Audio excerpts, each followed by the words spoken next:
Welcome to Saugata's diary. SLST2 interview বা পরীক্ষা সংক্রান্ত, ইন্টারভিউ সংক্রান্ত, ভেরিফিকেশন সংক্রান্ত কোনো ভিডিও আজকের নয়। তবে আজকের ভিডিওটি দেখুন, আপনারা শিক্ষক হতে চলেছেন, এই ভিডিওটি আপনাদের কাজে লাগবে এবং পরবর্তী ক্ষেত্রে অন্যান্য স্টুডেন্টদের, যখন আপনারা টিচার হয়ে যাবেন, অন্যান্য টিচারদের এই ভিডিওটা আপনারা রেকমেন্ড করবেন আমি জানি। যদি আপনাদের মধ্যে সেই শিক্ষকোচিত যে মনোভাব সেটা যদি লুকিয়ে থাকে, তার বিস্ফোরণ যেদিনকে ঘটবে, তার যে প্রকাশ যেদিনকে ঘটবে, আমি নিশ্চিত এই ভিডিওটা আপনি আপনার ছাত্রদের অবশ্যই রেকমেন্ড করবেন। একদিন আগে ছিল 25শে বৈশাখ। 25শে বৈশাখে স্কুলে আমাদের একটি অনুষ্ঠান ছিল। সেই অনুষ্ঠানে আমার একটা স্পিচ ছিল আর কি, একটা বক্তৃতা দিয়েছিলাম। সেই বক্তৃতাটি একটা বড় ক্যামেরায় একটা রেকর্ডও করা হয়েছিল আর কি, স্টুডিও থেকে নিয়ে এসে। কিন্তু আনফরচুনেটলি গোটা প্রোগ্রামেরই প্রায় অডিওটা একদম মাঠে মারা গিয়েছে।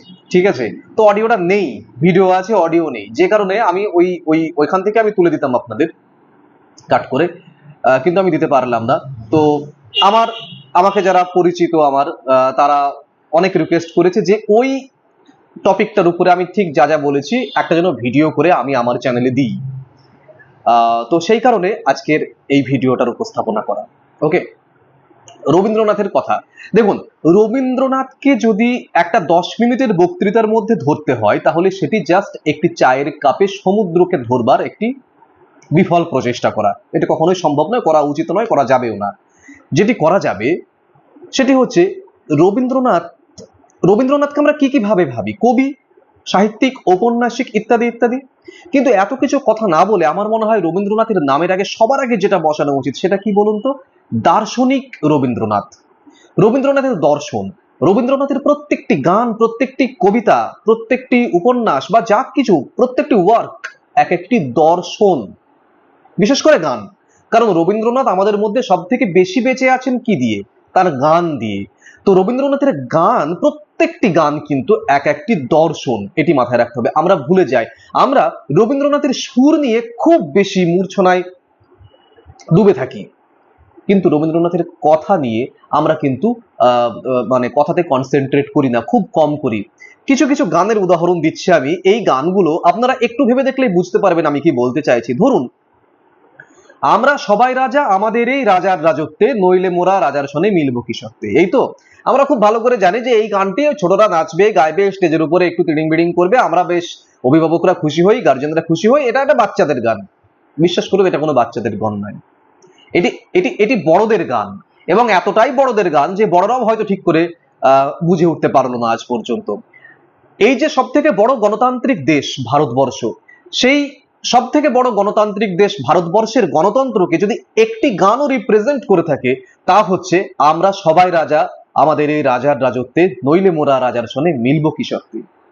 আমরা যা খুশি তাই করি, তবু তার খুশিতেই চড়ি, আমরা নই বাধা নই দাসের রাজার ত্রাসের রাজত্বে। এই যে দাসের রাজার ত্রাসের রাজত্বে আমরা থাকি না, আমরা সবাই রাজা, অর্থাৎ আমাদের ইকুয়াল ইম্পর্টেন্স, আমাদের সকলের সমান গুরুত্ব। রাজার কাছে প্রজার যা গুরুত্ব, প্রজার কাছে রাজার তাই গুরুত্ব। এবং দুজনের মিল মোহাম্মদ যখন হবে, তখনই শুধুমাত্র কি হবে? সঠিকভাবে দেশ চলবে এবং খুশি থাকবে মানুষ, তাই না? রাজা সবারে দেন মান, সে মান আপনি ফিরে পান। রাজা যদি আমাদের সম্মান দেন, তবে সেই মান বা সম্মান আমিও রাজাকে করব, না হলে রাজাকে উল্টে দেব, রাজা পাল্টে দেব। আমরা গণতান্ত্রিক দেশের প্রজারা রাজা পাল্টে দিই, তাই না? আচ্ছা, তাহলে রাজা সবারে দেন মান, সে মান আপনি ফিরে পান, মোদের খাটো করে রাখেনি কেউ কোনো অসত্যে। কোনো অসত্য নেই আমাদের মধ্যে, এভরিথিং ইজ ট্রান্সপারেন্ট। কোনো কিছু অস্বচ্ছ নয়, সমস্ত কিছু স্বচ্ছ, কোথাও লুকাছাপ্পা নেই, কোথাও কোনো নোংরামি নেই, কোথাও কোনো খারাপ কিছু নেই, কোথাও কোনো কিছু লুকোনো নেই, অসত্য নেই। বলুন তো, এই গানটি সত্যি বাচ্চাদের গান? এটি বাচ্চাদের নাচের গান বা একটি বাচ্চা স্টেজে গাইবে বা নাচবে এরকম আমার মনে হয় না। এটা একটি গণতান্ত্রিক দেশের গণতন্ত্রের গান। তাই এই গানগুলোর লিরিককে আমরা আরেকটু বেশি করে শুনবো, কেমন, তার দর্শনকে বোঝার চেষ্টা করব। ধরুন, আমি যদি বলি যে ওগো নদী আপন বেগে পাগল পাড়া, একদম কমন একটি গান। এই ওগো নদী আপন বেগে পাগল পরা গানটি নদীকে নিয়ে লেখা কোনো গান নয়। 99% মানুষ ভাবে এটা নদীকে নিয়ে লেখা গান। এটা নদীকে নিয়ে লেখা গান নয়। কাকে নিয়ে লেখা গান? একটা স্তব্ধ চাপার তরু ওই নদীর ধারেই ফুটে আছে। সে বলছে, ওগো নদী আপন বেগে পাগল পারা, আমি স্তব্ধ চাপার তরু গন্ধ ভরে তন্দ্রাহারা। তাহলে সে কি বলছে? সে মানে একটা মানে নদী কুলুকুলু বেগে বয়ে যাচ্ছে, হ্যাঁ, একটা স্তব্ধ চাপার তরু সে ফুটে আছে। সে বলছে আমি সদা অচল থাকি, গভীর চলা গোপন রাখি। অর্থাৎ আমি সবসময় মানে আমার চলাটা তো দেখা যাচ্ছে না, আমি তো অচল। আমি তো অচল বলতে মানে সেই ওই অর্থে অচল নয়, চলতে পারি না সেই অর্থে, মানে সচল নয়, অচল।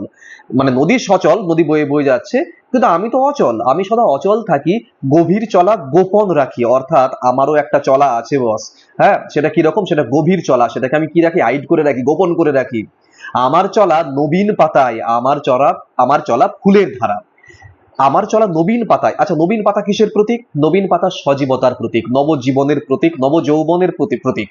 তাহলে আমার চলা নবীন পাতায়, অর্থাৎ ওই যে ছোট ছোট পাতা গজাচ্ছে না, ওগুলো আমি বাড়ছি। কিন্তু তুমি ভেবো না নদী কুলুকুলু বেগে বয়ে যাচ্ছে ওটাই দেখছো, আমাকে দেখছো না, আমিও কিন্তু বাড়ছি। গভীর চলা গোপন রাখছি। আমার চলা নবীন পাতায়, পাতাগুলো বেড়ে বেড়ে উঠছে, আমি কিন্তু বাড়ছি। আমি কিন্তু কংক্রিট উপায়ে বাড়ছি। তারপরে বলছে, ওগো নদী আপন বেগে পাগল পারা, পথে পথে বাহির হয়ে আপন হারা। মানে নদীর চলন তিড়িং বিড়িং করে বয়ে চলেছে, সবাই দেখছো, খুব ভালো। তারপরে কি বলছে? আহ, আমার চলা যায় না বলা, আলোর পানে প্রাণের চলা, দ্য মোস্ট সেলিব্রেটেড লাইন আমার কাছে। আলোর পানে, আলোর পানে প্রাণের চলা। ভাবুন তো একবার, আমার চলা যায় না বলা, অর্থাৎ আমি যে চলাটা, আমার চলাটা ওইভাবে বলার মতো নয় যে নদীর মতো কুলুকুলু বেগে প্রবাহিত হচ্ছে, সেই চলার মতো আমার চলা নয়। আমার চলা যায় না বলা, ওইভাবে বলা যায় না। আমার চলা আলোর পানে প্রাণের চলা। এই আলোটা কি? এই আলো ভালোবাসার আলো হতে পারে, প্রেমের আলো হতে পারে, ঈশ্বরের আলো হতে পারে, টু দ্য ইউনিভার্স আমার সমর্পণ হতে পারে। অর্থাৎ এটি একটি সেলফ ডেভেলপমেন্টের গান। আমি বাড়ছি, আমি বাড়ছি। টু হুইচ, কার দিকে? আমার আলোর দিকে। আলোর পানে প্রাণের চলা, অর্থাৎ আমার যে সেলফ ডেভেলপমেন্ট সেটা সবসময় হয়ে চলেছে। যে মানে আমার চলা যায় না বলা, আলোর পানে প্রাণের চলা, আকাশ বোঝে আনন্দ তার, বোঝে নিশার নীরব তারা। অর্থাৎ হে মানুষ, তুমি যে ওই যে দেখছো যে কুলুকুলু বেগে প্রবাহিত হয়ে যাচ্ছে নদী, তার টিডিং বিডিং নাচ দেখছো, তুমি তোমার চর্মচক্ষে আমার চলন হয়তো দেখতে পাবে না, কিন্তু কে দেখে? আমার বস। যে কারা আমার বস? আমার চলা যায় না বলা, আলোর পানে প্রাণের চলা, আকাশ বোঝে আনন্দ তার, বোঝে নিশার নীরব তারা। অর্থাৎ ওই আকাশ, ওই তারা আমার ইউনিভার্স, আমার বস, আমার শক্তি, বা আমার ভালোবাসা, প্রেম, বা আমি যাকে মনে করি আমার ঈশ্বর, সে মানুষ যেই হোক না কেন, সে আমার চলা ঠিকই বোঝে, তুমি না বুঝলেও হবে। ঠিক আছে? তাই শুধু নদীর চলন দেখেই তুমি এরকম হয়ে যাচ্ছ, আমিও কিন্তু চলছি ভাই। এই দর্শনকে আমরা কোনোদিন মানে গানটা শুনতে শুনতে ভেবেছি? আচ্ছা আপনারাই বলুন, আপনারা বহু মানুষ এই ভিডিওটি দেখবেন, আপনারা যারা এই গানটি শুনেছেন তারা এইভাবে ভেবেছেন? ভাবেননি এইভাবে। এইভাবে ভাবতে হবে কিন্তু। মমচিত্তে নীতি নৃত্যে কে যে নাচে, তাতা থই থই তাতা থই থই। বাচ্চাদের গান, একটা মেয়েকে সাজিয়ে গুজিয়ে স্টেজে তুলে দেবে, তাদের নিন্দা করে নাচবে। ভালো কথা, নাচুক। এই গানটি শেখানোর আগে, এই নাচটি শেখানোর আগে এই গানের জীবন দর্শন আমরা কোনোদিন বুঝিয়েছি? নাচে জন্ম, নাচে মৃত্যু পাছে পাছে, এই এই এই এই লাইনের মানে আমরা বুঝিয়েছি? কি আনন্দ, কি আনন্দ, কি আনন্দ, দিবারাত্রি নাচে মুক্তি, নাচে বন্ধ, সে তরঙ্গে ছুটি রঙ্গে পাছে পাছে। এই যে বলছে কি আনন্দ, কি আনন্দ, দিবারাত্রি নাচে মুক্তি, নাচে বন্ধ।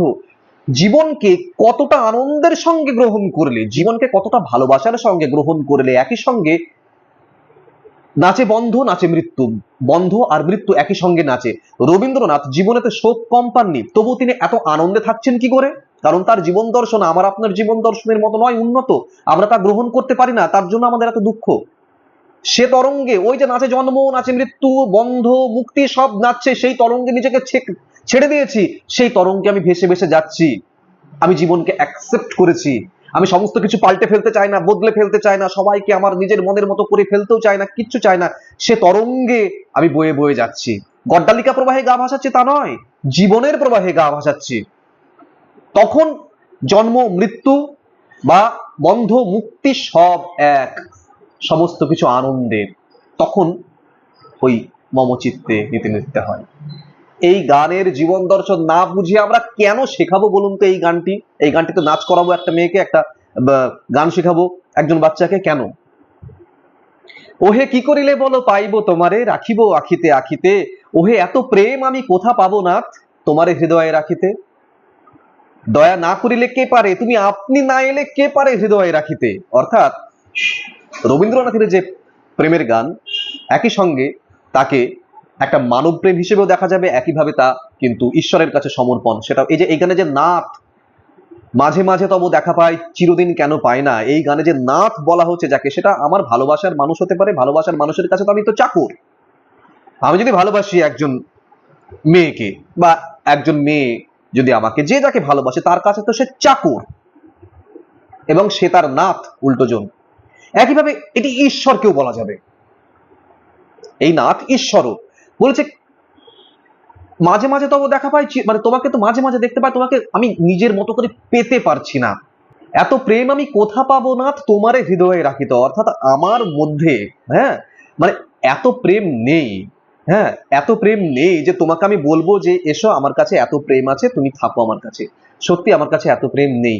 তুমি যদি মনে করো যে আমার কাছে থাকবে, আমার এই সমর্পণে, আমার এই ডেডিকেশনে, আমার এই আকুলতায় তুমি যদি আমাকে দয়া করে আমার কাছে আসো, তবে আমরা অ্যাডজাস্ট করে থাকতে পারি। না হলে তোমাকে আমার আর পাওয়া হবে না, কোনো যোগ্যতাই নেই আমার তোমাকে ডাকার, তোমাকে এই করার, তোমাকে আবাহন করার, নিয়ে আসার কোনো যোগ্যতা নেই আমার। আমার আকুলতায়, বিহবলতায়, আমার ডেডিকেশনে যদি তুমি আসো দয়া করে, আমরা এক জায়গায় থাকতে পারি, আমরা একসাথে থাকতে পারি। এরা ঈশ্বরকেও বলা যেতে পারে, ভালোবাসার মানুষকেও বলা যেতে পারে। কোনোদিন এই লাইনগুলো ভেবে দেখেছি? এই এই একই জিনিস আবার ওই কতবার ভেবেছিনুতেও বলছেন। কি বলছেন? যে ভেবেছিনু কোথা তুমি স্বর্গের দেবতা, কেমনে তোমারে কব প্রণয়ের কথা, আপনি আজিকে যবে শুধাইছো আসি, কেমনে প্রকাশী কহ কত ভালোবাসি। ওই যে আপনি আজিকে, মানে আমি বলতে পারিনি ভাই তোমাকে, আপনি, তুমি আপনি এসে আজকে যখন আমাকে ভালোবাসার কথা বলছো, কি করে বলি তোমাকে আর আমি কত ভালোবাসি, আমি তো লজ্জায় মরে যাচ্ছি। হ্যাঁ, কতবার ভেবেছিলাম তোমাকে কত কিছু বলবো, আমি তো পারিনি, কিন্তু তুমি এসেছো। এই যে সমর্পণ, এই যে ডেডিকেশন, এবং এই যে ফিলোসফি, এই যে জীবনবোধ, রবীন্দ্রনাথের প্রত্যেকটি গানের এরকম হাজার হাজার গান, প্রত্যেকটা গানের এরকম জীবন দর্শন। কৃষ্ণকলি গানে একটি লাইন আছে, পৃথিবীতে প্রচুর রহস্য আছে, বুঝলেন, একটি জিনিসের রহস্য আজ পর্যন্ত আমি উদ্ধার করতে পারিনি, বা কেউই পারেনি। হ্যাঁ, কৃষ্ণকলি গানে একটা লাইন আছে, বলছে আমার পানে দেখলে কিনা যে আমি জানি, আর জানে সেই মেয়ে। ভেবে দেখুন একবার, মানে আমার পানে মেয়েটি দেখলো কিনা আমি জানি, ওই মেয়েটি জানে। পাঠক যে পড়ছে, শ্রোতা যে গানটি শুনছে, তারা জানতে পারছেন না। মানে রবীন্দ্রনাথ পুরো হাইড করে রাখছেন। হ্যাঁ, যেরকম করে আমরা একটা বাচ্চার হাতের কাছে, মানে চোখের কাছে গিয়ে যদি হাতের মধ্যে এরকম করে থাকে, তাহলে কি হয় ব্যাপারটা? সে সবসময় কৌতূহলী হয়, কিউরিয়াস হয়, তাই না? কি আছে ভিতরে আমি দেখবো। এরকম করে না থাকলে আর কোনো ব্যাপার নেই, কিন্তু রবীন্দ্রনাথ একদম ওইরকম একটা মানে একটা রহস্য ছেড়ে দিলেন আমাদের কাছে। হ্যাঁ, আমি জানি, আর জানে সেই মেয়ে, আমাদের চোখাচোখি হলো কিনা। কেউ ভেবে দেখেছে এই লাইনটা এইভাবে? এইভাবে যদি রবীন্দ্রনাথের প্রত্যেকটা গান আমরা যদি পোস্টমর্টেম করি, তার জীবন দর্শনকে গ্রহণ করি, বিশ্বাস করুন পৃথিবীটা আলাদা রকমের হবে। কারণ রবীন্দ্রনাথ সব থেকে বেঁচে আছেন বেশি আমাদের গানের মধ্যে দিয়ে। সুর, সুর ব্রহ্ম, সুর সবার উপরে, সুর আমরা গুনগুন করি, কিন্তু রবীন্দ্রনাথের জীবন দর্শনকে বুঝতে গেলে এই কথার উপরে কনসেন্ট্রেট করতে হবে। পাড়ায় মোড়ে মোড়ে খোপায় ফুল লাগিয়ে বা স্টেজের উপরে দিয়ে বাচ্চাদের তুলে দিয়ে রবীন্দ্র কবিতা বলাতে কিচ্ছু হবে না, যদি না তার জীবন দর্শনকে আমি ওই বাচ্চাটির মধ্যে ঢুকিয়ে না দিই। বুঝতে পেরেছেন? এই জিনিসগুলো লাগবে। আজকে আমরা টিচার, কেউ টিচার হতে চলেছি, তাই না? এই জিনিসগুলো আমাদের মধ্যেই যদি না থাকে, তাহলে ইন ফিউচার কি করে আমার সন্তান এবং সন্তান সম ছাত্রছাত্রীদের মধ্যে এইগুলোকে ঢোকাবো? সিলেবাস পাশে রাখুন বস। চরিত্র গঠন করতে গেলে, জীবন দর্শনের খোঁজ পেতে গেলে এইগুলোর উপরে আগে কনসেন্ট্রেট করতে হবে, তারপরে ওইগুলো, তাই নয় কি? যদি আমরা জীবন দর্শন, রবীন্দ্রনাথের জীবন বোধকে, জীবন দর্শনকে 1%ও গ্রহণ করতে পারি, অনলি 1%, পৃথিবীটা পাল্টে যাবে। পৃথিবীটা পাল্টে যাবে। সত্যি সত্যি যদি এই যে রবীন্দ্রনাথকে নিয়ে এত মাতামাতি, এত কিছু, মানে মানে রবীন্দ্রনাথ নিয়ে আদিক্ষেতার তো কোনো শেষ নেই। লহ প্রণাম, লহ প্রণাম। আরে কিসের প্রণাম? রবীন্দ্রনাথ প্রণাম দিতে চান না, রবীন্দ্রনাথ চান তার জীবন দর্শনকে সবার মধ্যে মিশিয়ে দিতে। সেটি করতে পেরেছি কি আমরা? পারিনি। এটা আমাদের চূড়ান্ত ব্যর্থতা। যদি সেটি হতো, তাহলে আজকে এই দিন দেখতে হতো না, এত চাকরি চুরি হতো না। কেমন? বা রাজা পাল্টে ফেলতেও এতটা সময় লাগতো না। ঠিক আছে, তো যাই হোক, এই ভিডিওটি আপনাদের সামনে তুলে ধরা হলো। ওই জাস্ট ওই ভিডিওটির একটি, কি হলো এটা, তোকে দেখা যাবে না এই ভিডিওতে, আমি কাট করবো এখানে। ভালো থাকুন। এই ভিডিওটি মেনলি দেয়া ওই ওই ভাবি প্লিজ, এই হয়ে যাবে। ভালো থাকুন। এই ভিডিওটি মেনলি দেয়া, ওই ভিডিওটি দিতে পারলাম না বলে, কেমন? আশা করি ভিডিওটি আপনাদের কাজে লাগবে। হ্যাঁ, আর যদি এইরকম ভিডিও আরো চান, আমি মাঝে মাঝে এরকম ভিডিও নিয়ে আসবো। ঠিক আছে, চ্যানেলটিকে সাবস্ক্রাইব করুন ভিডিওটি ভালো লেগে থাকলে, এবং ভিডিওটি কিন্তু অবশ্যই শেয়ার করবার মতো, কেমন? শেয়ার করুন আর চ্যানেলটিকে সাবস্ক্রাইব করে দিন। সৌগতস ডায়েরি চ্যানেল সবসময় আপনাদের পাশে আছে। ভালো থাকুন, দেখা হচ্ছে পরের ভিডিওতে খুব তাড়াতাড়ি।